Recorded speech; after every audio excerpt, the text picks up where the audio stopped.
Kumusta, mga bata? Hello children, ako si Lola at may kuwento ako sa inyo tungkol sa ating kalangitan sa gabi.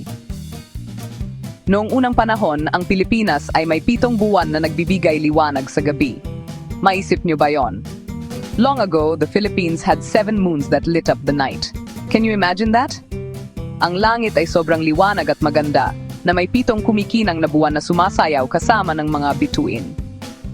Pero mayroon ding isang dragon na tinatawag na Bakunawa na nakatira sa malalim at madilim na dagat.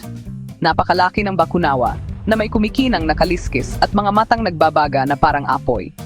At gustong-gusto niyang kumain mga bagay na bilog at makintab.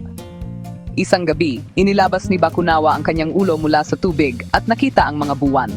One night, Bakunawa poked his head out of the water and saw the moons. Nanlaki ang kanyang mga mata at naisip niya mukhang masarap ang mga yon. Iniunat niya ang kanyang mahabang lig at lunok, nilamon niya ang isang buwan ng buo.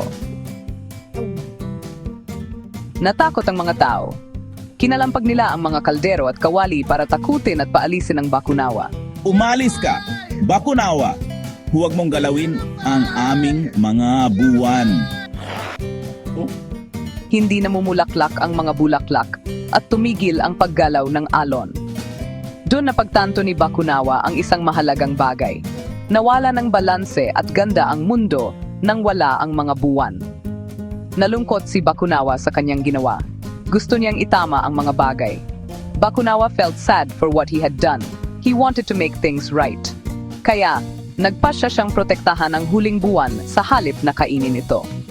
Ngayon, kapag nakita niyong nawawala ang buwan tuwing may eclipse, huwag kayong mag-alala. Niyayakap lang ni Bakunawa ang buwan, pinoprotektahan ito sa kalangitan sa gabi. At yon mga apo, ang dahilan kung bakit isa na lang ang ating buwan ngayon. Salamat sa pakikinig. Maraming salamat sa pakikinig sa kuwento ni Bakunawa. Salamat sa pagdinig. Thank you for listening to the legend of Bakunawa.